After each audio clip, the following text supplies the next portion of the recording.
Hi, my students. Today we will talk about method C, which is talking about preparing insoluble salts.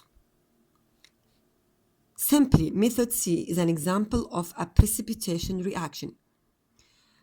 As you remember that method A, just talking about an example of a neutralization reaction between an acid with a metal oxide or a metal carbonate to give us a soluble salt, or a reaction between an acid with a metal alone to give us also a soluble salt and a hydrogen gas.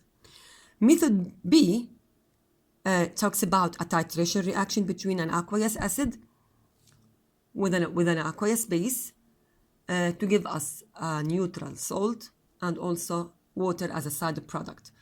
But method C talking about a precipitation reaction, which means we will talk about a precipitate that is formed when we add two reactants, both of them are aqueous. So method C does not talk about acid-base reaction. We will not add an acid, we will not add a base, so we don't have a neutralization reaction. We just add two aqueous salts that will give us an insoluble salt as a product.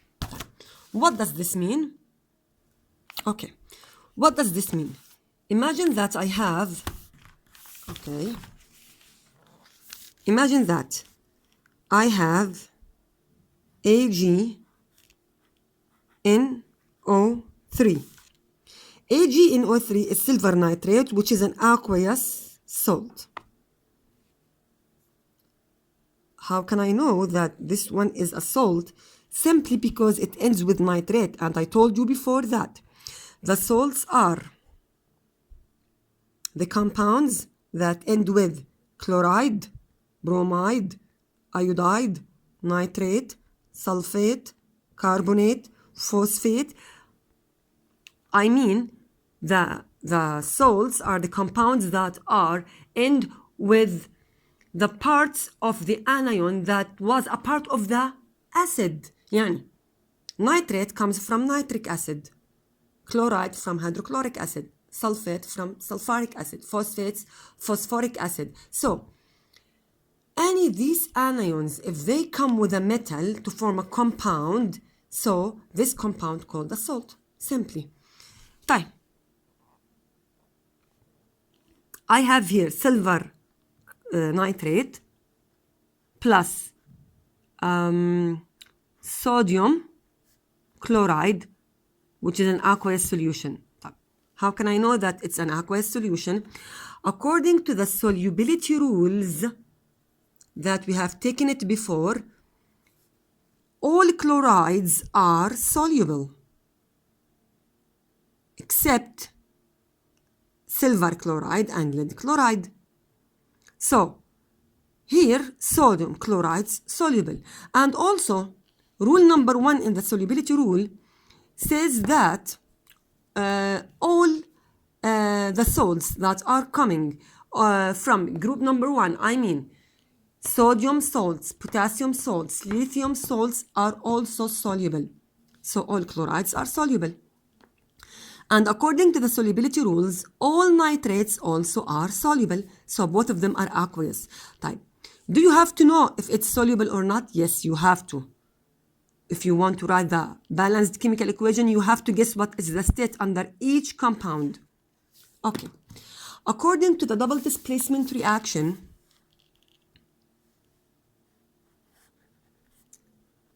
the product will be sodium nitrate and silver chloride. That's it. So the product will be sodium nitrate and silver chloride. Which one of them is the soluble salt and which one of them the insoluble salt?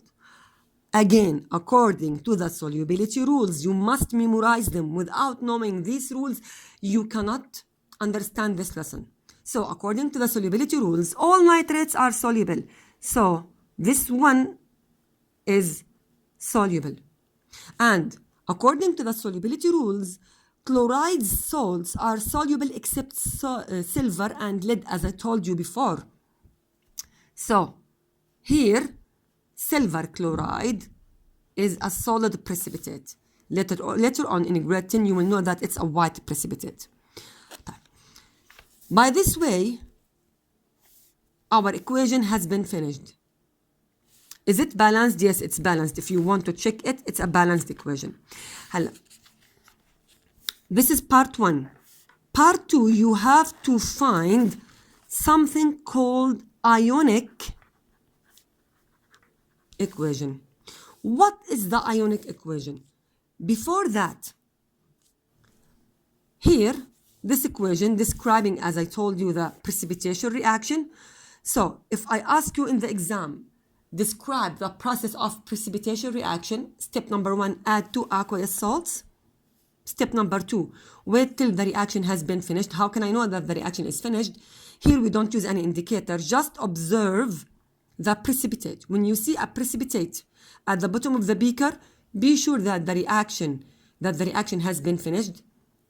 Or when you observe that the amount of the precipitate at the bottom of the beaker stays as it is, yani, there is no any increase in the amount of the precipitate, this means that the reaction is finished. Then filter the reaction or filter the product. Why? To get the residue, which is a silver chloride. So if I want to filter it, the AgCl stays here as a residue, and the filtrate, which is NaNO3, falls down. I don't care about the filtrate, and I want the solid precipitate. So here we don't need to crystallize anything, it's already solid. So just we want to purify it by washing it using distilled water. Why distilled water? Because it's only H2O, so we are sure that it does not have any ions or any minerals. Then wash it. After that, dry it using filter paper. Why not oven? Because we don't want to crush or to destroy the crystals.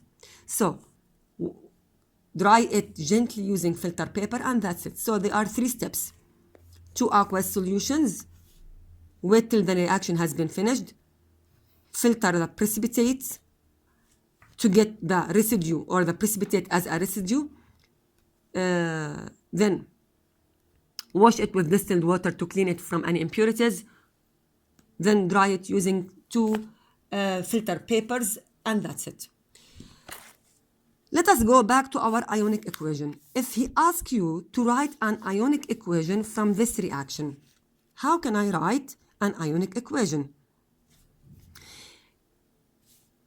Let us start from AgNO3. Just from its name, ionic, and you write each compound as an ion. Okay. This is Ag. Ionic equation means split the compound into ions. Yani imagine that this aqueous solution in the beaker has a positive and negative ions. As you talked before, this is an ionic bond. Ionic bond means a bond between a metal and a non-metal. So this is positive and this is negative, if you remember the valency rule. So the charge of the silver is positive and the charge of the NO3 is negative. Positive 1, negative 1. How can I know that this is positive 1 and negative 1? Because here we don't write anything, so this is 1. And here the full package is also 1, so it's 1 by 1.